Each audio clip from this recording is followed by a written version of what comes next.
Dalam debat KPU, Capres Prabowo Subianto sempat mencecar Ganjar Pranowo soal kesejahteraan petani di Jawa Tengah. Prabowo menyinggung kelangkaan pupuk yang dirasakan petani, padahal ada kartu tani yang dikeluarkan Ganjar. Ganjar kemudian menjawab dengan tegas bahwa kelangkaan pupuk bukan hanya terjadi di Jawa Tengah saja. Ganjar berkata bahwa kelangkaan pupuk juga terjadi di Papua. Namun Ganjar mengatakan bahwa ia akan membereskan permasalahan terkait kelangkaan pupuk tersebut. Sementara itu, pada kesempatan yang berbeda, Presiden Joko Widodo menyinggung soal kondisi kelangkaan pupuk yang terjadi di Indonesia. Presiden mengungkap alasan kelangkaan pupuk di Indonesia. Jokowi berkata bahwa perang Ukraina-Rusia berdampak pada petani di Indonesia. Hal itu karena pasokan bahan baku pembuat pupuk di Indonesia berasal dari kedua negara tersebut. Pernyataan itu disampaikan Jokowi saat memberikan sambutan di hadapan penyuluh pertanian dan Babinsa se-Jawa Tengah di Pekalongan pada Rabu 13 Desember. Jokowi mengatakan bahwa 5 pabrik pupuk yang ada di Indonesia bahan bakunya berasal dari Rusia dan Ukraina. Menurutnya, kondisi tersebut membuat pupuk di tanah air langka dan harganya mahal. Menurut pandangan saya, kelompok rentan itu juga termasuk para petani dan nelayan. Dan yang saya dapat setelah saya keliling, khususnya di Jawa Tengah, Pak Ganjar, petani-petani di situ sangat sulit dapat pupuk. Dan mereka mengeluh dengan kartu tani yang Bapak luncurkan, ini mempersulit mereka dapat pupuk. Jadi sebetulnya mereka ingin pupuk itu pengadaannya disederhanakan. Saya kira mungkin Bapak bisa menjawab masalah itu. Terima kasih. Waktu Pak Prabowo.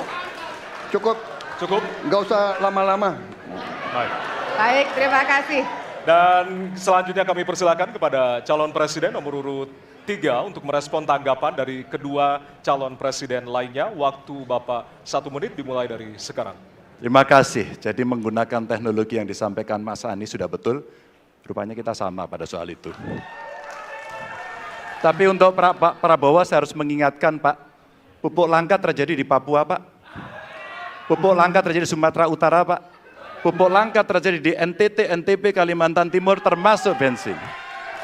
Mungkin Bapak sedikit agak lupa untuk saya bisa mengingatkan karena Bapak pernah menjadi ketua HKTI. Pak, data petani kita tidak pernah beres. Maka kalau kemudian satu data petani itu bisa kita kelola, maka distribusi pupuknya harus bisa sampai dan tepat sasaran. Pada saat yang sama, kuota pupuk tidak boleh dibatasi. Maka ini yang saya telepon langsung kepada Pak Wapres saat itu. Pak Wapres, please, kasih tambahan. Kalau tidak cukup. Dan ini terjadi di seluruh Indonesia. Maka inilah mesti kita kerjakan nanti. Untuk pengantar perlu saya sampaikan bahwa dunia sekarang ini sedang krisis pangan.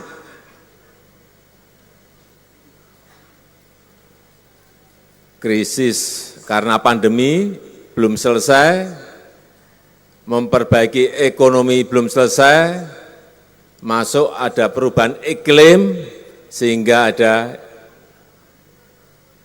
gelombang panas yang panjang yang menyebabkan banyak gagal panen. Di semua negara, sekarang ini terjadi krisis pangan. Harga pangan yang naik, semua negara. Ditambah lagi karena perang. Yang pertama perang di Ukraina, antara Rusia dan Ukraina. Yang kedua, perang di Gaza antara Palestina dan Israel. Kelihatannya perangnya jauh di Ukraina. Saya dulu juga nggak membayangkan bahwa dampaknya akan sampai ke sini. Khususnya untuk petani. Kenapa seperti itu? Perang di Ukraina antara Rusia dan Ukraina. Kenapa berdampak pada petani? Karena 5 pabrik pupuk yang kita miliki, 5 industri pupuk yang kita miliki, bahan bakunya itu dari Rusia dan Ukraina. Karena perang, kapalnya tidak bisa membawa bahan pupuk untuk berlabuh ke semua negara, tidak hanya Indonesia, sehingga harga pupuknya menjadi langka dan harganya naik. Ada problem di sana, supaya kita semuanya tahu ini ada permasalahan apa.